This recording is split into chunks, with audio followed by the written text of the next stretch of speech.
Welcome back to A to Z here on Locked On Sports Atlanta. Make sure you guys give us a follow at Locked On ATL. I'm at Mark Zinno, Markzinno. This segment of the show brought to you by our friends at Athletic Greens. Boy, speaking is really tough today. Anyway, it's one of the things I never really thought about, but, I didn't have time or concern about getting better gut health, more energy, and optimized immune system. I hate taking pills and vitamins. It's not my thing. But I wanted a supplement that actually tastes great and wanted to see what all the hype was about having a better gut health and a better immune system. Well, that's where Athletic Greens came in. And what is this stuff? Well, with one delicious scoop of AG1, that's Athletic Greens 1, you're absorbing 75 high quality vitamins, minerals, whole food source superfoods, probiotics, and adaptogens that will help start your day right. This special blend of ingredients supports your gut health, your nervous system, your immune system, your energy, recovery, focus, and aging, all of those things.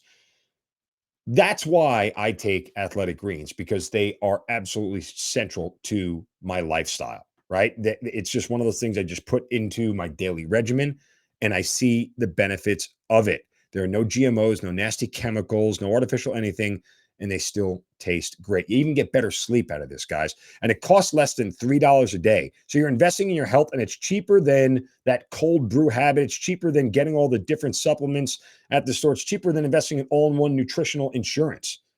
Athletic Greens has over 7,000 five-star reviews and recommended by professional athletes. Right now, it's time to reclaim your health and arm your immune system with convenient daily nutrition. Just one scoop in a cup of water every day. That's it. No need for a million different pills and supplements to look out for your health. To make it easy, Athletic Greens is going to give you a free year supply of immune-supporting vitamin D and 5 free travel packs with your first purchase. All you have to do is visit athleticgreens.com/NBA network. Again, athleticgreens.com/NBA network to take ownership of your health and pick up the ultimate daily nutrition insurance. Welcome back to A to Z here on this Wednesday afternoon. The Atlanta Braves get a win yesterday against the Washington Nationals, and finally they busted out the whooping sticks, right? Finally they put together an offensive game that we thought we'd see from this team all year long. They win 16-4, and they still struck out 8 times, which was bad. But if you didn't notice in the power surge, who was absent from the lineup yesterday, good friend Eddie Rosario. Rosario struggling to start the year. Hopefully he picks it up. But it was Marcell Ozuna who hit 2 bombs. It was Ozzie Albies who had 3 hits and 3 RBIs. I mean, this was, an offensive showing that the Braves, I think, kind of finally needed for everybody to hit and everybody to feel good about themselves. And they got to turn around today, and they have an afternoon game against the Nationals. Max Fried will be back on the mound. Let's see how he responds after his first start, which was okay, but wasn't great. He got probably charged with more runs than he should have because the bullpen came in with some inherited runners on and didn't do the job. So, I mean, from that standpoint, it's hard to really blame him. But he's your ace right now. He's the number 1 guy in the rotation, and every 5th day or 6th day, at least to start the season, when he takes the ball, your team is supposed to have the best chance to win. And let's hope that's what's going to go on with the Atlanta Braves today, as they have the rubber match between them and the Washington Nationals. And then, they head out on the road for their first road series of the year. And you start to really try to get that whole thing down and the travel situation. And it's going to be interesting to see how they respond. As I said, there's no panic buttons yet. I am a little bit worried about the strikeouts. I am a little bit worried about, Eddie Rosario in the top of the order and what that's going to look like. But once Ozzie Albies has a big game at the top of the order, everything seems to fall in place. And they'll head on the West Coast road trip real quick. They'll head to San Diego for 4 games and then go visit their good buddy Freddie Freeman in Los Angeles. Yeah, it's going to happen early on this year. And I'm sure the Sunday night game between the Braves and the Dodgers on I'm sorry, that's Monday they first play them, not Sunday. Sunday night's a San Diego game. But it'll be Huascar, and Yu Darvish in that game. Should be a pretty good thing. But Max Fried, his next start after this one today will be against Clayton Kershaw and the Dodgers on a Monday night, where they will see Freddie Freeman again. I'm sure they'll hand him his World Series ring with lights on it that glow and all that stuff. The ring's pretty impressive. I can't lie about that. And I'm happy for all my friends and my former colleagues over at the last place I used to work who all got those rings. Good for you guys. That's pretty awesome. congratulations to all them. So again, Braves and Nats today finish up the rubber set as Braves try to go above 500 for the first time this year. Yeah, let's do it early. Get above 500 early. Don't make it a long drawn out thing like they did last season. Okay, Hawks and Hornets tonight from State Farm Arena. Here is the kind of official betting handicap from the whole thing. These are two of the highest scoring offenses in the league.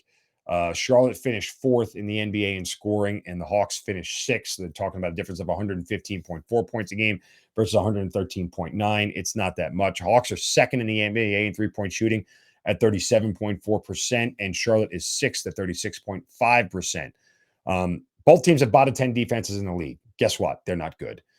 They split the regular season series. Each team won and lost a game on their home floor. That's the way it went straight up. Also against the spread.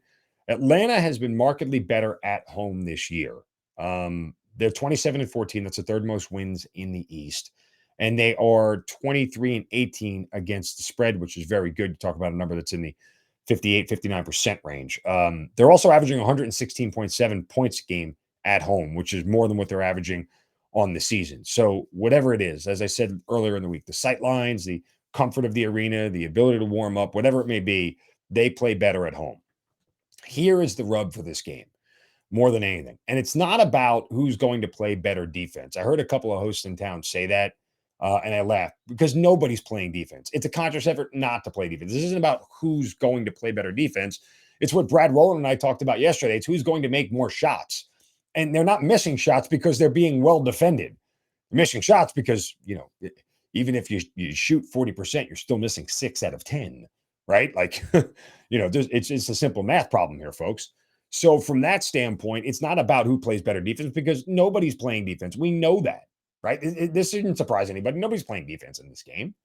But the Hawks have to do a very good job, and Brad Rowland pointed this out yesterday. And again, if you missed my interview with Brad Rowland from Locked On Hawks, wherever you get your Locked On Sports Atlanta podcast, just search them wherever you get your podcast, search Locked On Sports Atlanta, and you can hear my interview with Brad, who knows the Hawks just about as well as anybody out there. The transition defense for the Hawks is going to be key. The Charlotte Hornets are the third best team in the NBA in transition scoring. To quote Brad, they will run it down your throat. And yes, that's exactly what they want to do. If the Hawks don't get back and prevent easy buckets in transition, it's going to be a problem. And that to me is a big, big concern. From a betting standpoint, the other big, big concern, like 73% of the public is on the Hawks. Run away, run away.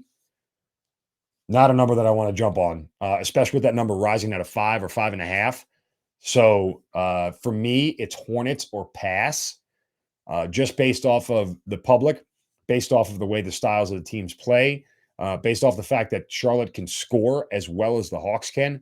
I expect this game to be close the whole way out. I'd be shocked if anybody has a double-digit lead at one point. If they are, it's because one of these teams goes through a massive shooting spell, like a drought, like you wouldn't believe. That's what sort of has happened if there is a double-digit lead by one of these teams because they can both score at such ease. So I'll take the Hornets or pass. I probably will, full disclosure, probably will bet on the Hornets tonight. Hope the Hawks win by 3 and the Hornets cover. This thing may continue to climb as we get closer. If it gets to 6, it's absolutely a buy point for me. There's just, you're past the 2-possession game at that point to cover.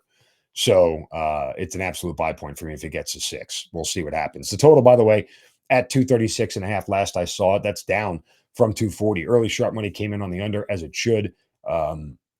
They went under 3 of the 4 meetings this year. The only time they went over when the total was, I think, 225, and it was early on in the year. So you're talking about almost, 11, 12 points better. And this total opened up 15 points better than what the lowest total of the year was. That's a huge number.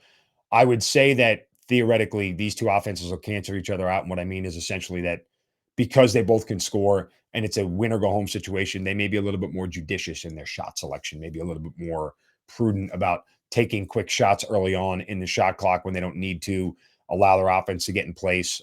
That'll slow things down. One of these teams is going to have to get to 125 if this thing is going to go over that number, probably closer to 130. And I just, as bad as the defenses are, I'd be shocked if they both get to 120. I think this is more of a like 120, 117 kind of final. Which again would get you there. Wouldn't get you 240, get you 237 if it's at 236. So I think more money's going to come back in on the over though. But let's keep our fingers crossed for the Hawks. Absolutely want them to win more than I want to win money. And I never say that often, but we'll be back tomorrow to recap that game and a whole lot more right here on A to Z. Make sure you follow me on Twitter at Mark Zinno. Please interact with me. Love to hear from you guys. No matter whether it's good, bad, or indifferent, give me a shout out on Twitter and I'll certainly respond. At Locked On ATL, follow us there. Keep up with all the shows here on Locked On Sports Atlanta. Free on YouTube. Search Locked On Sports Atlanta wherever you get your podcast. You guys have a great day. Don't get any crap from anybody. See ya.